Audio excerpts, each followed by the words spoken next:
कर दिया।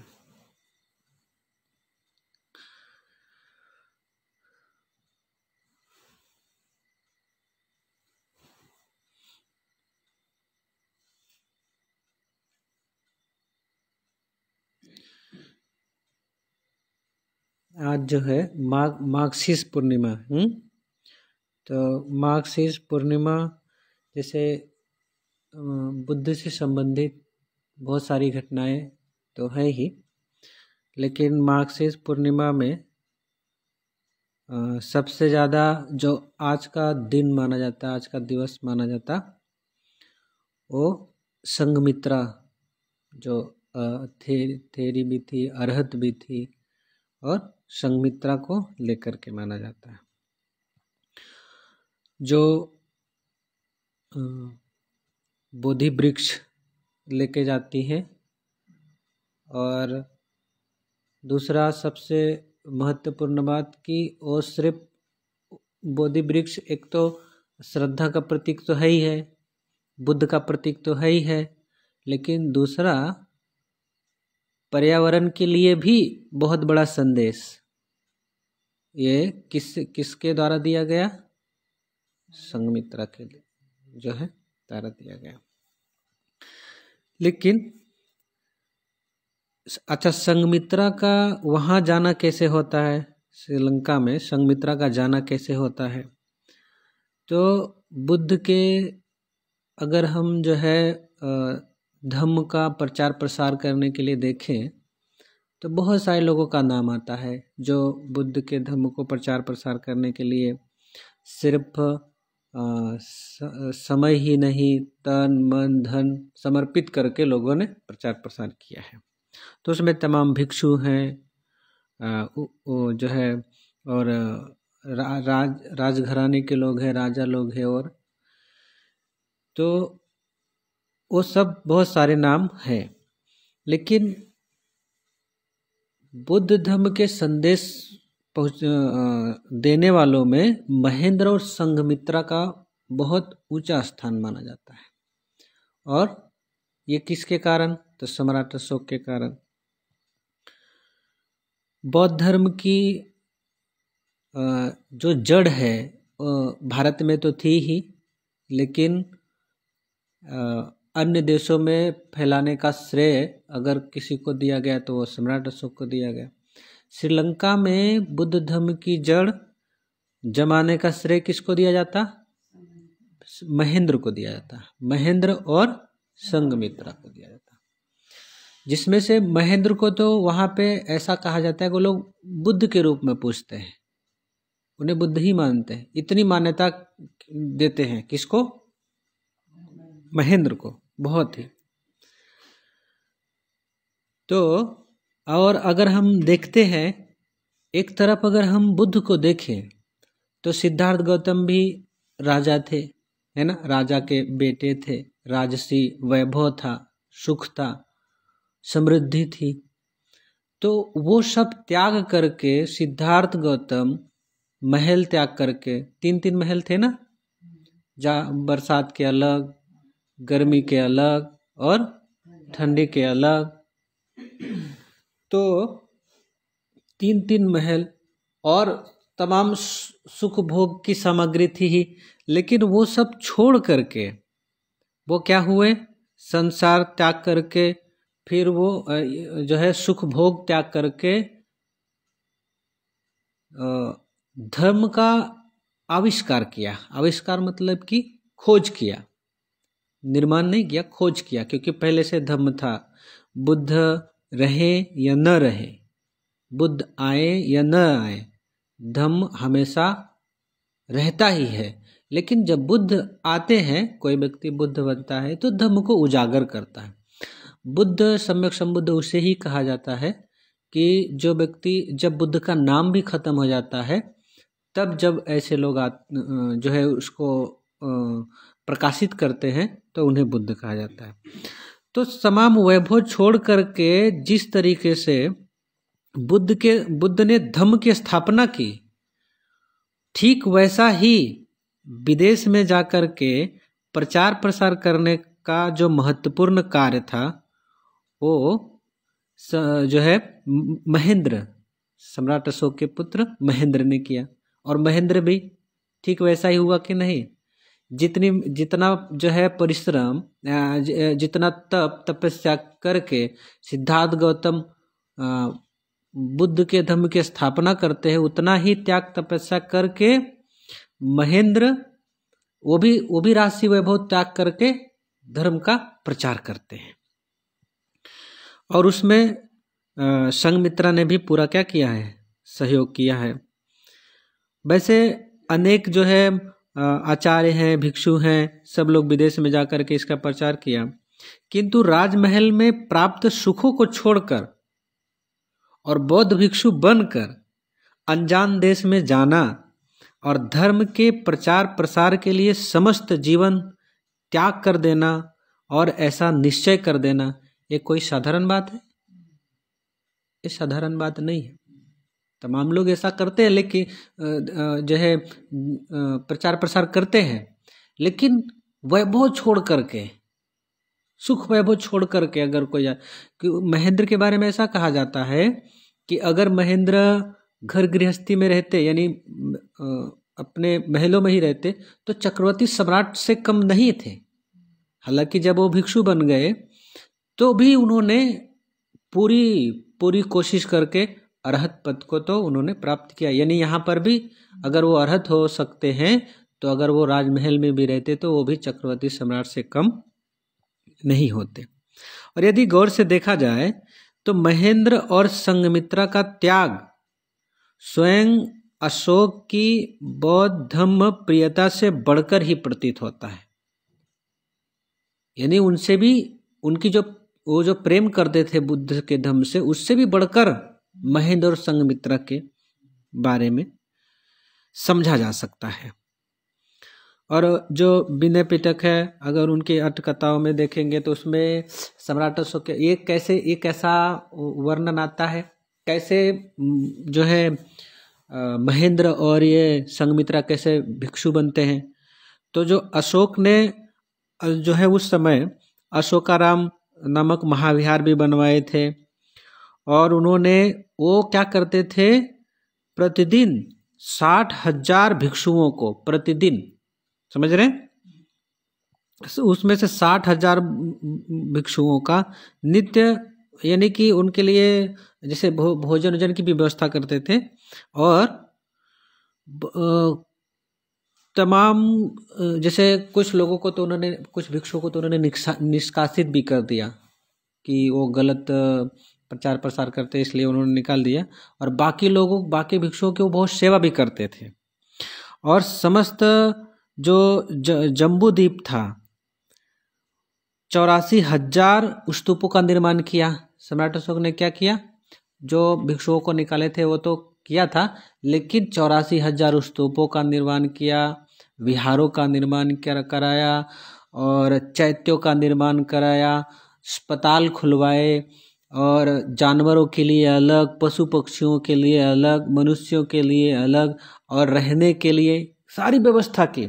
सब कुछ करने के बाद जब वो अपने गुरु से पूछते हैं, क्या पूछते हैं? गुरु कौन थे उनके? मोग्गलीपुत्र तिस्स। उनसे जब पूछते हैं कि क्या मैं अभी धर्म का दायाद कहलाने का, मैंने धर्म का अधिकारी हो गया क्या, धर्माधिकारी हो गया क्या, धर्म का दायाद कहलाने का अधिकारी हो गया क्या, ऐसा जब बोलते हैं तो वो बोलते हैं कि नहीं, अभी आप इसके अधिकारी नहीं हैं। अभी शासन का, यानी बुद्ध के धर्म का शासन का आप दायाद नहीं बन सकते। कब नहीं बन सकते? कब तक नहीं बन सकते? जब तक कि आपकी ओर से कोई आपका पुत्र है संघ में प्रवज्जित नहीं होता, भिक्षु नहीं बनता। अब इनके सामने वो समस्या समझ लीजिए खड़ी हो गई। किसके सामने? सम्राट अशोक के सामने। तो वो देखते हैं किसकी तरफ? अपने बोले तो अपने जो है महेंद्र यानी पुत्र की तरफ देखते हैं। क्या? पुत्र की तरफ देखते हैं। और जब पुत्र की तरफ देखा तो वो समझ गए। तो महेंद्र समझ लीजिए जैसे एक भक्ति होती पिता के प्रति है, एकदम पिता के भक्त होने जैसा उनका एकदम सहमति थी कि जो आप बोले।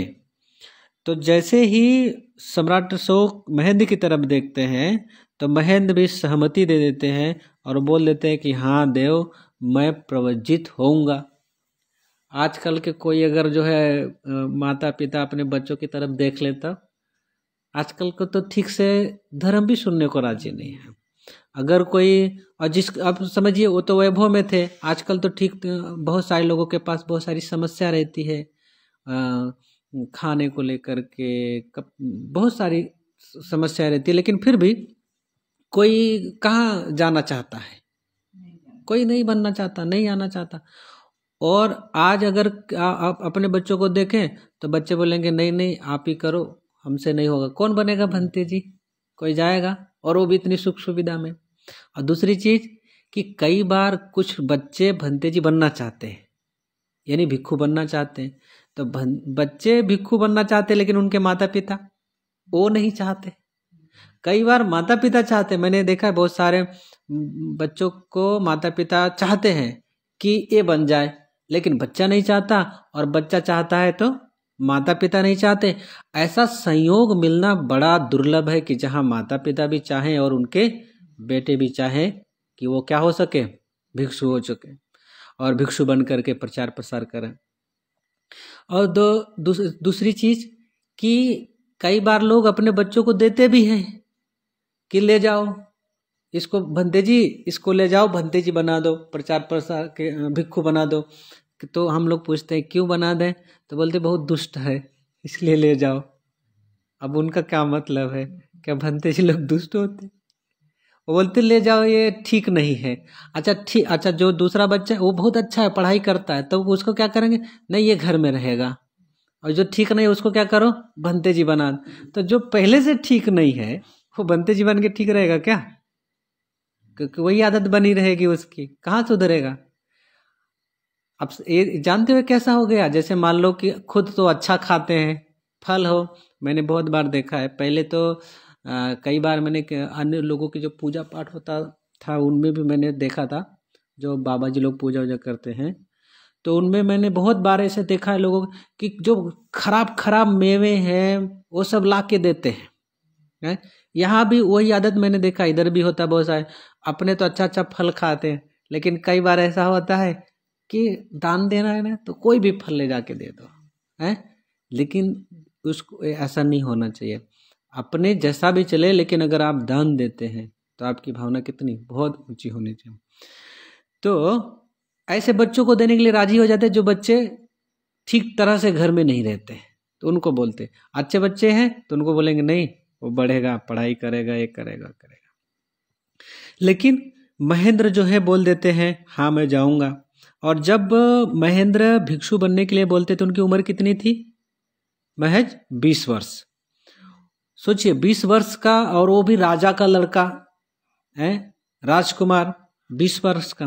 और उस समय कितनी जो है तमाम 20 वर्ष के उम्र में तमाम जो है बातें रहती है, तमाम उमंगे रहती हैं, लेकिन तब भी जो है वो सब त्याग करके वो क्या करते हैं, अपने जो है पिता को केवल अधिकारी बनाने के लिए, किसका, धर्माधिकारी बनाने के लिए वो अपने आप को समर्पित कर देते हैं, थोड़ा सा भी झिझक नहीं रखते।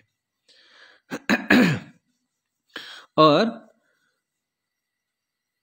जो है जो सम्राट अशोक भी ऐसे पुत्र पा करके अपने आप को क्या मानते हैं, धन्य मानते हैं।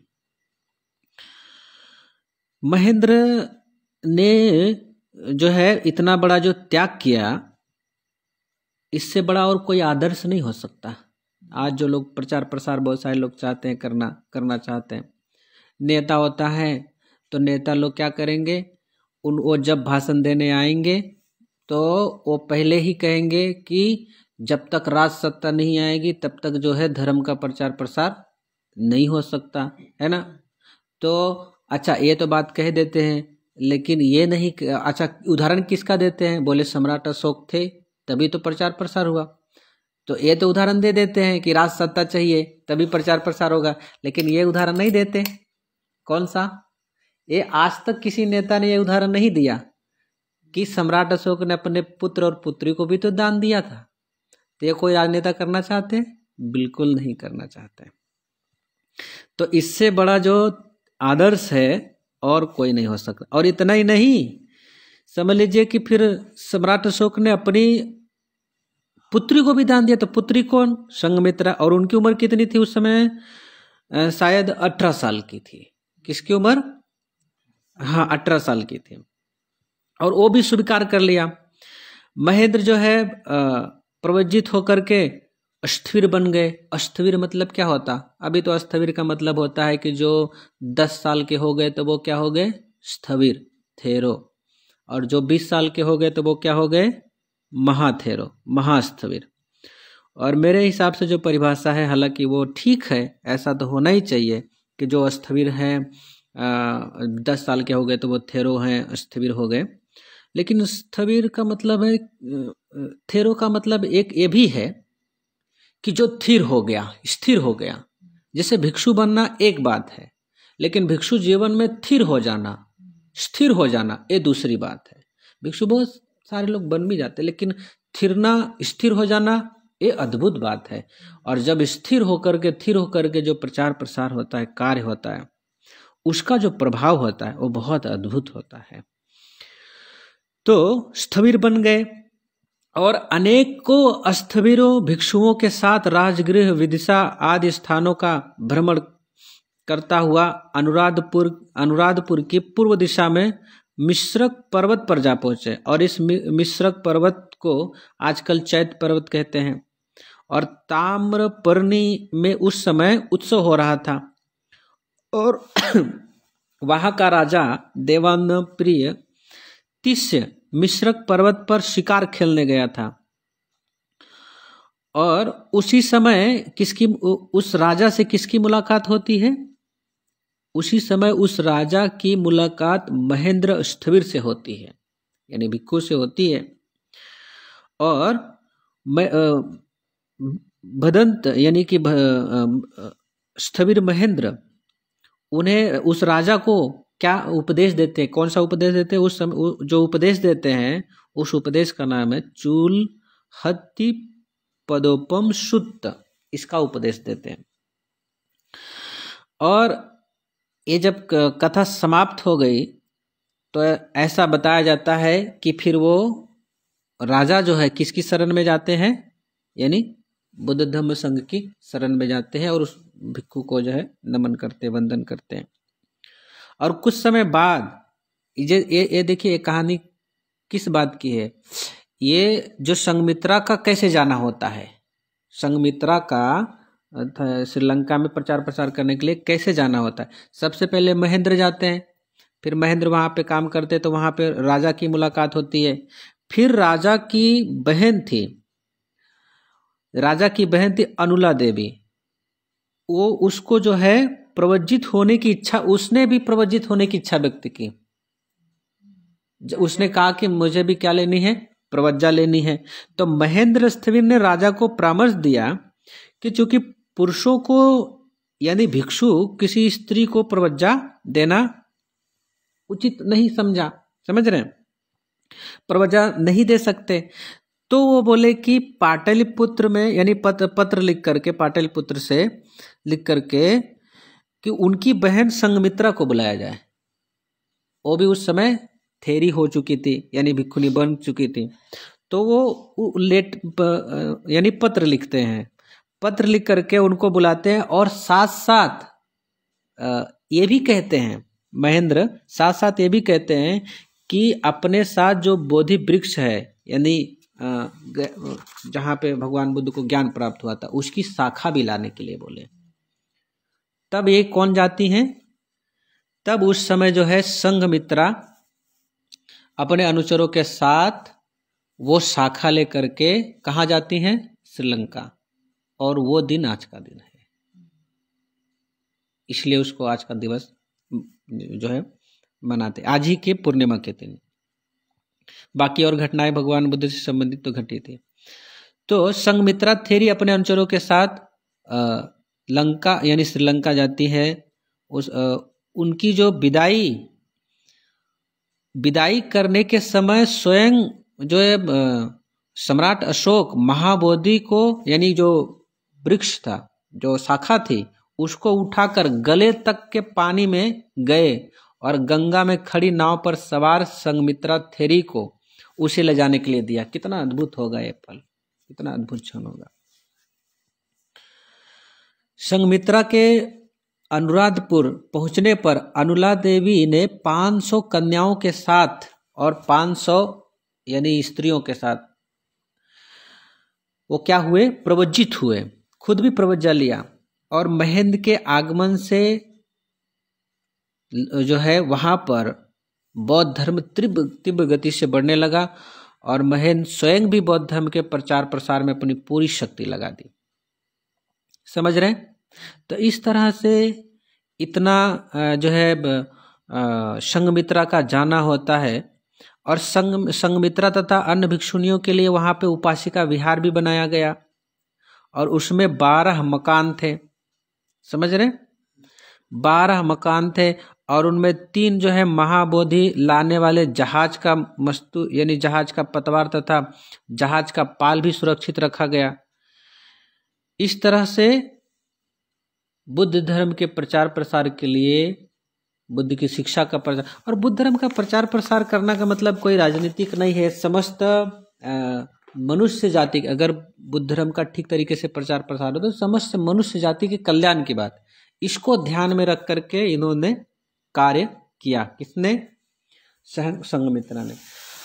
अब रही बात जो पूर्णिमा है, चाहे वो 12 पूर्णिमा में से किसी को भी आप ले ले, जैसे आज की जो पूर्णिमा है, इसमें हम लोग इसको कैसे कर सकते हैं, इसके लिए कैसे मना सकते हैं। पूर्णिमा के दिन सबसे ज़्यादा महत्वपूर्ण क्या होता है? एक तो पूर्णिमा का जो विशेष है, महत्व है, वो तो हमें समझना ही चाहिए। साथ साथ हमें उपोषित रखना चाहिए। क्या करना चाहिए? उपोषित रखना चाहिए। और जो लोग कार्य किए हैं, जो हमारे आदर्श हैं, उनको साक्षी मान करके भीतर भीतर संकल्प लेना चाहिए और उन संकल्पों की सिद्धि करनी चाहिए। समझ रहे? केवल ऐसे ही बस आया पूर्णिमा और जो है भोजन दान हुआ, आए खाए, दान लिया, दान दिया, गए, ये सब नहीं। संकल्प लेना चाहिए, संकल्पित होना चाहिए। और संकल्प लिया, एक दिन भी बहुत होता, एक दिन छोड़ो, 1 घंटे का भी अगर आप संकल्प ले तो भी बहुत होता। 1 मिनट, क्योंकि 1 सेकंड 1 मिनट में जिंदगी बदलती है। समझ रहे? इसका बहुत सारा उदाहरण त्रिपिटक में भगवान बुद्ध के द्वारा मिलता है। तो आज का जो दिन है, ये हमारे लिए, आपके लिए, सबके लिए उपोषित का भी दिन होता है। और कोई भी उपोषित यानी पूर्णिमा का कोई भी उपोषित व्यक्ति को छोड़ना नहीं चाहिए। उपोषक से संबंधित एक बहुत अच्छी घटना भगवान बुद्ध से के समय में हुई थी। जो शाक्य पुत्र थे, पूर्णिमा है तो इसलिए उपोषित के बारे में बता देते हैं, और उपोषित कैसे रखना है वो भी समझ लीजिए, और उसका कितना महत्व होता है। आज पूर्णिमा है तो शाक्य पुत्र उस समय जो है शाक्यों को भगवान ने बताया। एक समय भगवान बुद्ध शाक्य के जो कपिल वस्तु नगरी थी, वहाँ न्योग्रोधाराम में साधना हेतु विराजमान थे। उस समय कभी कभी शाक्य उपोषित करते थे, कभी कभी नहीं करते थे। तो भगवान बुद्ध के पास ये बात पहुंची थी, तो आकर के शाक्य जो है सभी लोग, शाक्य उपासक लोग उपोषित के दिन भगवान के पास आए और आकर के भगवान को प्रणाम कर एक और बैठ गए। और एक और बैठे उन उपासकों ने भगवान से पूछा, नहीं, उपासकों से भगवान ने पूछा, यानी बुद्ध ने पूछा कि शाक्यगण, क्या तुम 8 अंगों से युक्त उपोषित व्रत रखते हो? तो बनते, वो क्या बोलते? बनते, हम कभी या 8 अंगों से उपोषित व्रत रखते हैं और कभी नहीं भी रखते हैं। तो शाक्यजन, क्या यह तो तुम्हारे लिए बहुत हानिप्रद बात है। तुम ऐसा शोक, भय एवं मरण भय से युक्त जीवन पाकर भी कभी यह अष्टांग उपोषद यानी 8 अंगों वाला उपोषद व्रत रखते हो, कभी नहीं रखते हो? बुद्ध बोलते हैं कि इस संसार में मरने का भय है कि नहीं? गारंटी है कोई? अब समझ लो आपके घर, आपके यहाँ समझ लीजिए ये तो घर नहीं है, लेकिन यहाँ जो है घड़ी है, मोबाइल है, कुछ मूर्तियाँ रखी हुई हैं, इनकी कुछ ना कुछ गारंटी है कि नहीं है? कुछ ना कुछ गारंटी है।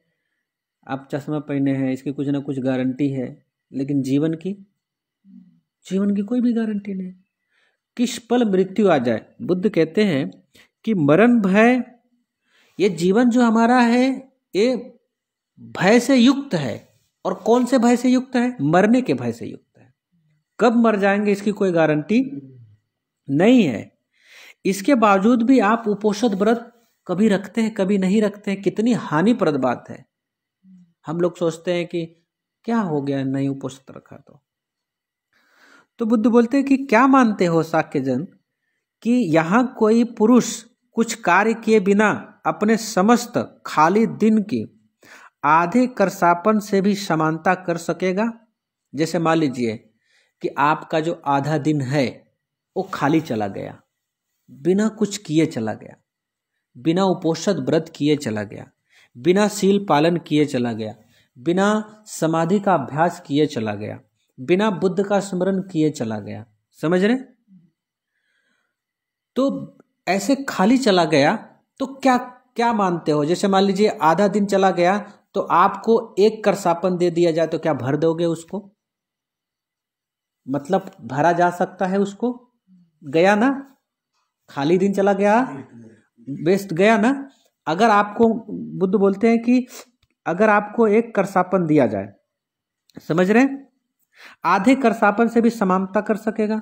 नहीं कर सकता। तो क्या चतुर पुरुष वह नहीं कहलाता जो अपनी उन्नति के लिए कुछ ना करता हो? अगर जो है आप चालाक है, समझदार है, तो आपको अपनी उन्नति के लिए कुछ ना कुछ प्रयास निरंतर करना चाहिए। और इसके लिए बुद्ध कहते हैं कि कोई भी समय आपके लिए बहुत महत्वपूर्ण है। आगे बताते हैं कि यहाँ कोई पुरुष कुछ कार्य किए बिना अपने समस्त खाली दिन की 1 करसापन से, 2 करसापन से, 3 करसापन से यानी तुलना नहीं कर सकता। कितना भी उसे आप समझ लीजिए कि अगर 1000 भी करसापन, 40,000 भी करसापन उसको दे दिया जाए तो भी जो खाली दिन चला गया वो उसका दिन खाली चला ही गया, उसको भरा नहीं जा सकता। बुद्ध आगे कहते हैं कि जो है, कहते हैं कि शाक्यजन, अगर कोई आदमी ठीक तरह से, भगवान बुद्ध अपने मान लीजिए साधना को बताते हैं कि कोई आदमी अगर ठीक तरह से, मेरा कोई शिष्य या कोई भी व्यक्ति ठीक तरह से 10 वर्ष तक, कितने वर्ष तक? 10 वर्ष तक ठीक तरह से सावधान और संयत होकर के रह करके मेरे उपदेशों के अनुसार साधना कर ले तो 100 वर्ष या 1000 वर्ष तक एकांत सुख का आनंद अनुभव कर सकता है। और उस साधना के बल पर सक्यतागामी, अनागामी और अरहत तक हो सकता है, मुक्त हो सकता है। कौन व्यक्ति? जो व्यक्ति मेरे द्वारा बताए गए उपदेशों पर सावधान और संयत चित्त रह के कार्य कर सकता है। क्यों करना है?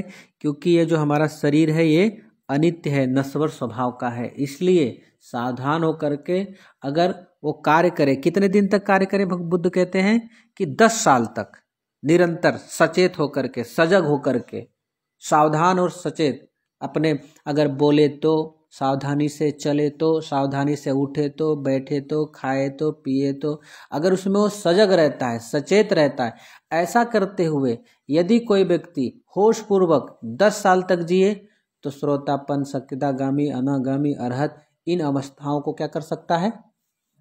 पा सकता है। फिर बुद्ध बोलते हैं 10 साल की बात छोड़ो, यदि मेरा कोई शिष्य 9 वर्ष भी सावधान और संयत चित्त होकर के मेरे उपदेशों के अनुसार साधना कर ले, तो 100 वर्ष 1000 तक का जो सुख है, यानी एक आदमी 100,000 वर्ष का जो सुख भोग करेगा वो केवल 10 सालों में पा सकता है। 10 साल छोड़ दो, 9 साल भी अगर करे तो भी वो उसको पा सकता है, हजारों वर्षों का सुख। फिर बुद्ध कहते हैं कि 9 साल भी छोड़ दो, 8 वर्ष, 8 भी छोड़ो, 7 वर्ष, 7 भी छोड़ो, 6 वर्ष, 5 वर्ष, 4 वर्ष, 3 वर्ष, 2 वर्ष, 1 वर्ष। बुद्ध बोलते हैं कि 1 वर्ष भी, पहले 10 साल बोल रहे हैं, 10 वर्ष बोल रहे हैं, फिर बोलते 1 वर्ष भी अगर कोई सावधान और संयत चित्त होकर के मेरे उपदेशों के अनुसार साधना कर ले, तो जो सुख 100,000 वर्ष जो है का मिलता है वो उसको कितने में मिल जाएगा? 1 वर्ष में मिल जाएगा। फिर बोलते हैं साक्य जनों, 1 वर्ष की भी बात छोड़ो, यदि मेरा कोई शिष्य 10 मास भी सावधान, यानी 1 साल भी छोड़िए, 10 महीने, फिर बोलते हैं कि 10 महीने भी छोड़ दो, 9 महीने, 9 महीने भी छोड़ दो, 8 महीने, 8 महीने भी छोड़ो, 7 महीने, 7 माह भी छोड़ दो, तो 6 माह, 6 माह छोड़ दो, तो 5 माह, 5 माह छोड़ दो, तो 4 माह, 4 भी छोड़ो, तो 3 माह, 3 भी छोड़ दो, 1 माह, अर्ध आधा भी, 1 मास भी छोड़ दो, 1 महीना भी छोड़ दो, आधा माह। अगर आधा महीना यानी कितना दिन? 15 दिन। अभी से हम कह रहे हैं कि आप लोग ध्यान करिए, सारी चीज़ें सब छोड़ के, क्योंकि कुछ भी हाथ आने वाला नहीं है, मृत्यु सबको ले ही जाएगी। लेकिन जो आप लोग जो है ध्यान करेंगे, अगर आप आनापानसति करते हैं, ध्यान करते हैं और बुद्धानुसति करते हैं, तो ये आपका पूरा बचेगा। समझ रहे? सबसे ज़्यादा जो जैसे जो उपोषित किया जाता है, भगवान बुद्ध उसमें भी बताते हैं कि तुम जिस दिन उपोषित व्रत रहो उस दिन क्या करो? बुद्धानुसति करो, बुद्ध का स्मरण करो। इतिपिशो भगवा अरहं सम्मा संबुद्धो। बुद्धानुसति नहीं कर सकते तो धम्म का अनुस्मरण करो, साक्षातो भगवता। धम्म का नहीं करते तो संघ का। मतलब पूरा दिन तुम्हें कैसा बीतना चाहिए? स्मरण में। किसमें? बुद्ध के स्मरण में, धम्म के स्मरण में, यानी कि भावना में बीतने चाहिए। किसकी भावना में? धम्म के भावना में, ध्यान की भावना में। समझ रहे? तो बुद्ध कहते हैं कि आधा मास, आधा मास बोले तो कितना होता? 15 दिन। कितना दिन? 15 दिन। यदि कोई व्यक्ति सावधान संयत चित्त होकर के मेरे उपदेशों के अनुसार साधना कर ले, तो फिर वो 100 साल 1000 वर्ष का जो सुख होता है वो केवल 15 दिन में पा सकता है, उसको महसूस कर सकता है, जान सकता है। और इतना तो जाने दो, सुख की तो बात जाने दो, श्रोतापन्न हो सकता है, सक्रियगामी हो सकता है, अनागामी हो सकता है, अरहत हो सकता है, जीवन मुक्त हो सकता है। फिर बुद्ध बोलते हैं कि जाने दो साक्य जनों, जाने दो, आधे मास की तो बात छोड़ो, यदि कोई मेरा शिष्य 10 रात दिन, यानी 10, आधा मास यानी 15 दिन भी छोड़ो, 10 रात और दिन मिला करके सावधान और संयचित होकर के मेरे उपदेशों के अनुसार साधना कर ले, तो जो उसको सुख 100 वर्ष में, 1000 वर्ष में मिलता है वो केवल 10 दिन में मिल सकता है। और इतना है छोड़ो, वो श्रोतापन, सक्रियगामी, अनागामी, अरहत यानी जीवन मुक्त हो सकता है। फिर बोलते हैं कि 10 रात्रि दिन छोड़ो, 9 रात्रि दिन, 9 भी छोड़ो, 8 रात्रि दिन, 8 भी छोड़ दो, 7 रात्रि दिन, 7 भी छोड़ दो, 6 रात्रि दिन, 6 भी छोड़ो, 5 रात्रि दिन, 5 भी छोड़ो, 4 रात और दिन, 4 भी छोड़ो तो 3 और रात दिन, 3 और रात दिन छोड़ दो, 2 रात दिन, 2 रात दिन छोड़ दो, 1 रात दिन। बुद्ध कहते हैं 1 रात और दिन यदि सावधान होकर के, संयचित होकर के मेरे उपदेशों के अनुसार यदि कोई साधना करे। अब वो 1 रात दिन ऐसा नहीं कि कोई जो है अपने मन से मनमानी करके साधना करे और बोले कि भगवान बुद्ध बोलते थे ऐसा हो जाएगा, वैसा कुछ तो नहीं हुआ, तो वह अपने मनमानी के अनुसार नहीं। आप अपने मन से 1000 साल भी अगर साधना करोगे ना तो सफल नहीं होगा। ये मैं गारंटी के साथ लिख करके देते हैं। अपने मन से 1000 साल भी आप साधना करो, तपस्या करो, फल नहीं मिलेगा। फल तो मिलेगा लेकिन सुफल नहीं मिलेगा। अब फल तो कड़वा भी होता है ना, तो वो कोई भी फल मिल सकता है लेकिन सुंदर फल, मीठा फल नहीं मिल सकता। यानी कि जो ध्यान निर्वाण की बातें हैं, मुक्ति की बातें हैं, वो नहीं प्राप्त हो सकता। लेकिन बुद्ध के अनुसार यदि जैसा बुद्ध ने कहा है, और हम लोगों को कैसा चिंतन करना चाहिए, अनित्य, अनात्म, दुख, समझ रहे हैं, दुख, अनित्य, अनात्म, इस सारी चीजों का चिंतन, 4 आर्य सत्य का चिंतन करना चाहिए, प्रतिसमुत्पाद का चिंतन करना चाहिए, और जो है आर्यष्टांगिक मार्ग। सबसे ज्यादा जो मनसीकरण धर्म है, जिसका बार बार मनसीकरण करना चाहिए, सबसे ज्यादा मनसीकरण करने वाला धर्म है 4 आर्य सत्य। 4 आर्य सत्य का जो व्यक्ति मनसीकरण धर्म करता है, यानी हमेशा चिंतन वर्णन करता है, दुख है तो दुख क्या है, तो दुख जन्म दुख है, रोग दुख है, बुढ़ापा दुख है, ये सारे दुखों को जब देखेगा तो फिर वो भागेगा किस तरफ, ध्यान धर्म की तरफ भागेगा, बुद्ध की तरफ भागेगा, और तभी उसका लाभ होगा। कौन, और दुख कौन कौन से, तो जन्म दुख, रोग दुख, बुढ़ापा दुख, प्रियों का मिलना, बिछड़ना दुख, अप्रियों का मिलना दुख, और जो है जो इच्छा है उसकी पूर्ति न होना दुख, क्योंकि कोई ना कोई इच्छा होती है, और जो आपका शरीर खुद ही दुख का कारण है। हमारा आपका शरीर ही दुख का कारण है, दुख का कारण नहीं है कि नहीं, है ना। तो शरीर से भी आसक्ति तोड़ लेना। अच्छा, शरीर से आसक्ति कब टूटेगी, जब हम ये जानेंगे कि हमारा शरीर ही दुख का कारण है, तो शरीर से आसक्ति टूटेगी। और वो आसक्ति नहीं, कुछ लोग जो सुसाइड कर लेते हैं, वो तो भयानक है। सुसाइड करना मतलब ये जन्म भी जो है गर्त में डालना, और भविष्य भी पूरा गर्त में डालना, वो उसको नहीं बोलते। मन को मारने की बात होती है, और मन केवल ध्यान धर्म से ही होगा, स्मरण से ही होगा, बाकी किन्हीं बातों से नहीं हो सकता। मन को मारने का जो असली उपाय है वो केवल जो है, केवल बुद्ध के उपदेश ही हैं। उस तरीके से मन को मारना होता है। शरीर को मारना, उससे कुछ भी लाभ नहीं होगा। तो एक दिन का भी, बुद्ध कहते हैं, एक दिन का भी किया गया आपका, मेरे अनुसार किया गया साधना, यानी बुद्ध के अनुसार किया गया साधना, आपको श्रोतापन, सक्यतागामी, अनागामी, अरहत यानी निर्दोष, जीवन मुक्त बना सकता है।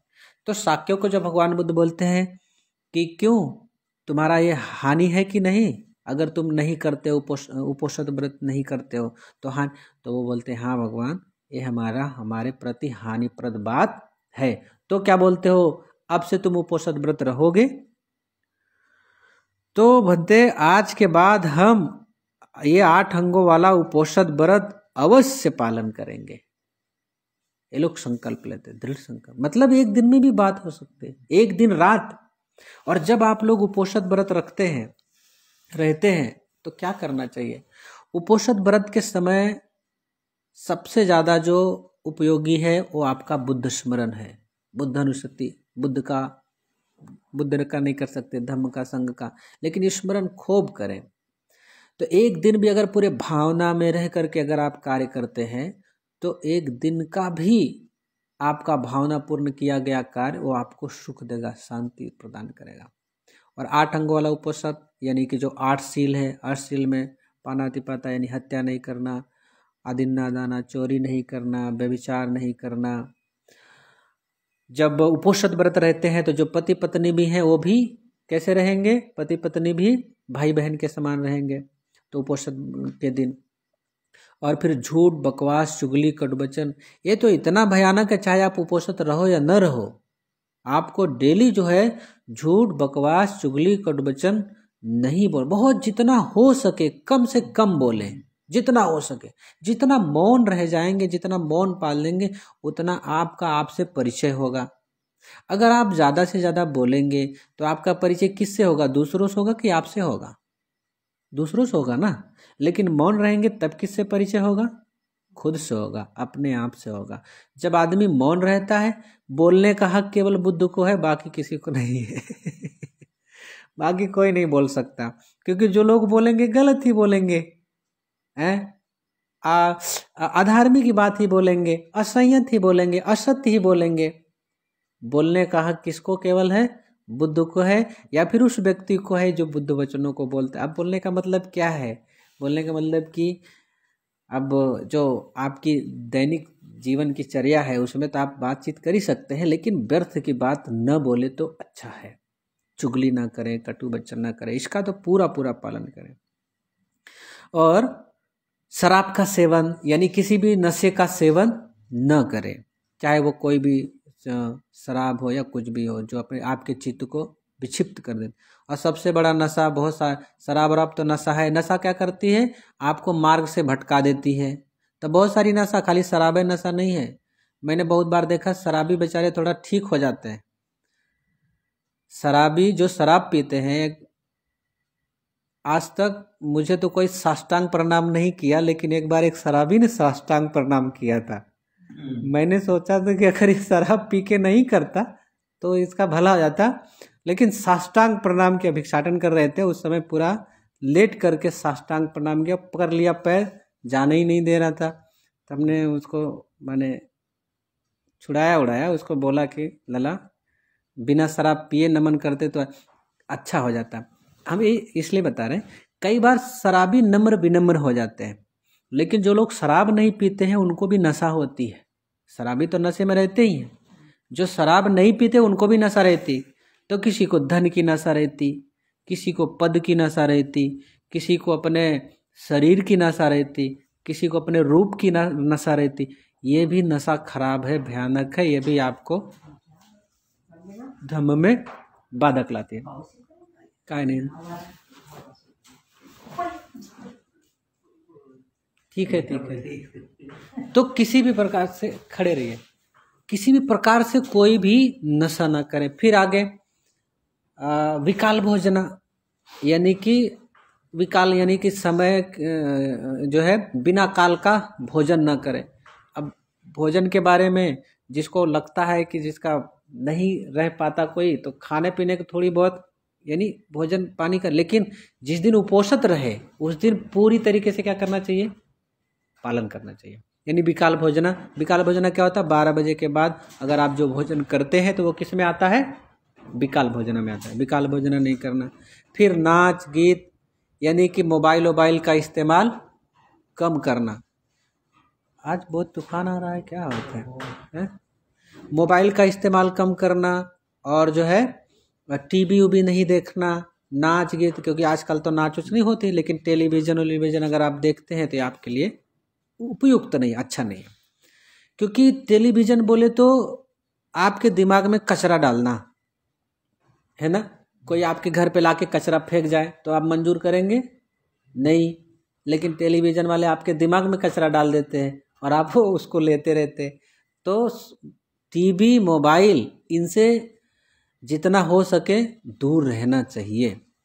अब समझ लो हम भी बहुत सारा कई बार मोबाइल यूज कर लेते हैं, लेकिन मोबाइल यूज करने में समझ लीजिए कि कई बार लोगों के लिए भले के लिए हो जाता, कई बार अपने लिए हो जाता, लेकिन ज़्यादा से ज़्यादातर इन सारे उपकरणों से दूर रह करके अपने आप से जुड़, और जिस दिन उपोषित व्रत रहे उस दिन इसका खूब अभ्यास करें।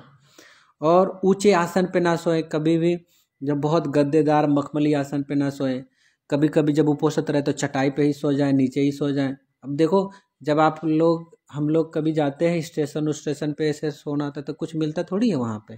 ट्रेन में आप जा रहे हैं, सफ़र कर रहे हैं, कुछ नहीं मिलता। अगर अभ्यास किए हैं तो कहीं भी सो जाएंगे, कहीं भी रह लेंगे, लेकिन कभी अभ्यास नहीं किया है और एक दिन कहीं बैठना हो तब रात दिन तो समस्या हो जाएगी। इसलिए ऊंचे आसन पे भी ना सोए, इसका भी खूब पालन। इस तरह से करके एक तो शीलों का पालन करना ही है, साथ साथ अपनी भावना को भी शुद्ध करना है। तो भावना हमारी कैसे शुद्ध होगी? भावना शुद्ध होने के लिए जैसे मैंने बताया इतिपिशो भगवान, इसका तो खूब अभ्यास करें, खूब अभ्यास करें। ये एक ऐसा सूत्र है, एक ऐसा उपाय है, इसके इतना सरल उपाय है कि पूछिए मत। इतिपिशो भगवान यानी कि बुद्ध का स्मरण। इतिपिशो भगवा अरहं सम्मा संबुद्धो विद्याचरण संपन्नो सुगतो लोक विदु अनुत्तरो पुरुष धम्म सारथी सत्ता देव मनुष्यानं बुद्धो। ये बहुत सरल उपाय है। बाकी जो ध्यान, जैसे कई बार लोग ऐसा सोचते होंगे कि बंदे जी आनापानसती ध्यान उनके लिए विपස්සना के लिए सब मना, बिल्कुल नहीं, इस सब के लिए मना ही नहीं है, खूब करिए। लेकिन अगर वो सब करने के लिए आपको खूब बढ़िया व्यवस्था की जरूरत भी है, समझ रहे हैं। कई बार बहुत चंचल चित्त हो जाता है, तो उसको रोकने के लिए, और बहुत सरल विधि है, वो भी विधि है, उनसे भी कोई भी व्यक्ति जा सकता है, कर सकता है, लेकिन ये एकदम सरल विधि है, कोई भी किसी भी तरीके से अगर इसको करे। और ये विधि ऐसी है कि बाकी सारी चीजें आप विधियां करोगे ना, तो आपको सब छोड़ छाड़ के बैठना पड़ेगा, तब आप उसमें करेंगे। और ये जो बुद्धानुसति है, बुद्धानुसति करते हुए छोड़ छाड़ के बैठना नहीं पड़ेगा, सब छूट जाता है। एक आदमी कोई चीज छोड़े और एक आदमी से कोई चीज छूट जाए, तो कौन अच्छा होता है? जो छूट जाती है, जिसे छोड़ने का अभ्यास ही नहीं करना। आपको केवल क्या करना, बुद्धानुसति का अभ्यास करना। ऐसे तो बहुत सारे लोग मेरे संपर्क में जुड़े हुए हैं, मिले हैं, और ऐसे न जाने कितने मिलेंगे, जिसका मुझे अनुभव है कि वो केवल बुद्धानुसति का अभ्यास करें, तो जिन जिन चीज़ों को मैं सोच रहा था कि कैसे ये छोड़ेंगे, आप समझ रहे हो, परिवार हो, नात रिश्तेदार हो, शरीर हो, धन दौलत हो, क्योंकि सबसे बड़ी आसक्ति तो आपको अपने शरीर के प्रति रहती है कि मेरा शरीर, मैं और मेरा, तो मेरा में परिवार आ जाता और मैं में मेरा शरीर आ जाता। तो व्यक्ति इन सारी चीजों से ऐसे ही मुक्त हो जाता है कि उसको पता भी नहीं चलता। केवल किसका अभ्यास करे? वो बुद्धानुसति का अभ्यास करे। बहुत सरल, बहुत ही सरल, और बहुत ही आसान, और बहुत ही लाभदायक अगर कुछ है तो वो बुद्धानुसति है। बाकी और बुद्धानुसति बोले तो उसमें सब संपूर्ण आ जाता है। और ऐसे कई जगह उल्लेख है, भगवान बुद्ध ने कहा कि यदि कोई व्यक्ति ठीक तरीके से बुद्धानुसति का अभ्यास करता है तो सिर्फ जो है सुख ही नहीं मिलता, बल्कि वो निर्वाण गति तक जा सकता है। तो आप लोगों के पास जो समय है वो बहुत कीमती समय है। जो लोग भी सुन रहे हैं, जो लोग भी समझ रहे हैं, वो अगर समझ पाए तो ये मनुष्य का जीवन बहुत कीमती समय। अगर इसको हम व्यर्थ में गंवा दें तो फिर हमारे लिए एक तरह से एक मूर्खता वाली बात होगी, समझ रहे? तो जितना ज़्यादा से ज़्यादा हो सके, अमावस्या, अष्टमी, पूर्णिमा, और जो पूरा दिन रहता है वो भी, महीने के, साल के, दिन के, सब कुछ, उसमें आप निरंतर जो है बुद्धानुसति करें, बुद्ध का स्मरण करें, ध्यान धर्म करें, दान धर्म करें। इसका खूब अगर आप पालन करते हैं, लेकिन इसमें आप निश्चय कर लीजिए, लक्ष्य बनाइए। लक्ष्य क्या बनाना है? लक्ष्य ये बनाना है कि हमें सारे दुखों से मुक्त होकर के जो परम सुख है, परम शांति है, उसको पाना। जब तक हम लोग अपने मन में ऐसा भाव नहीं लाएंगे, तब तक हम उसके लिए प्रयास नहीं करेंगे, क्योंकि हमको लगता है कि ये कुछ है ही नहीं। हमको लगता है कि यही जो पति पत्नी, नात रिश्तेदार, धन दौलत, नौकरी, स्त्री, यही सब कुछ है। वो सब कुछ नहीं, क्योंकि वो सब कुछ होने के बावजूद भी लोगों में क्या है? अशांति है। लेकिन जो बुद्ध को पाता है, जिसका प्रेम बुद्ध से होता है, मैं नहीं कहता प्रेम मत करो, मैं नहीं कहता लगाव मत रखो, चिपकाव मत रखो, मैं नहीं कहता कि जो है सबका करो, मैं कहाँ कह रहा नहीं करो, लेकिन उनसे आसक्ति खत्म नहीं करोगे तो गारंटी नहीं है ना कि वो बहुत समय तक रहेंगी। जैसे अगर आप किसी वस्तु से प्रेम करते, किसी व्यक्ति से प्रेम करते, गारंटी है कि वो वस्तु भी हमेशा के लिए रहे, व्यक्ति भी हमेशा के लिए रहे, और आप भी रहे, तब तो बिल्कुल निसंदेह करते रहिए। लेकिन कोई गारंटी नहीं, ना आप हमेशा के लिए रहने वाले हैं, ना वो व्यक्ति, ना वो वस्तु हमेशा के लिए रहने, दोनों चले जाने वाले हैं।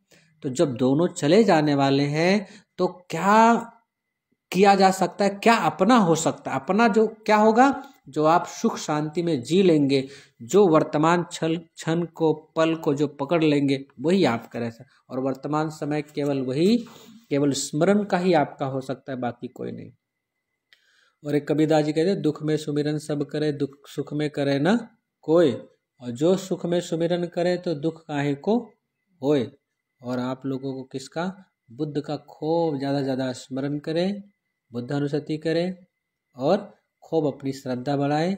और श्रद्धा के बल पे, जैसे संघमित्रा श्रद्धा के बल पे क्या पार कर गई? उतना दुर्गम रास्ता पार किया ना। समंदर आज के समय में अगर आपको जाना हो समंदर से नाव में तो कितना डर लगता है? लगता कि नहीं लगता? कभी गए हैं कि नहीं गए? गए हैं? कब गए?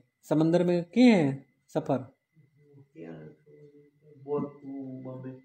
अच्छा, नहीं तो नजदीक वाला नहीं, वो तो थोड़ी बहुत हमने भी किया है, बहुत दूर का है कहते 7 समंदर पार वाला। तो ये जो है 1 आध घंटा तो कोई भी करता, तो वो भी बहुत भयानक होता। लेकिन आप समझिए कि उस समय जब संघमित्रा का जाना होता है तो वो कितना दुर्गम स्थान होता है। आज तो तमाम सारे नेटवर्क तमाम सारी चीजें हैं कि आदमी उसका करते हुए जा, तभी आज भी घटना हो जाती है। तो संसार जो समंदर को पार करना वो कर गई किससे? नाव से कर गई। और दूसरी चीज की खूब श्रद्धा थी। तो जो हमारे पास दुख का सागर है हम भी उससे पार हो सकते हैं यदि हमारे भीतर क्या रहे?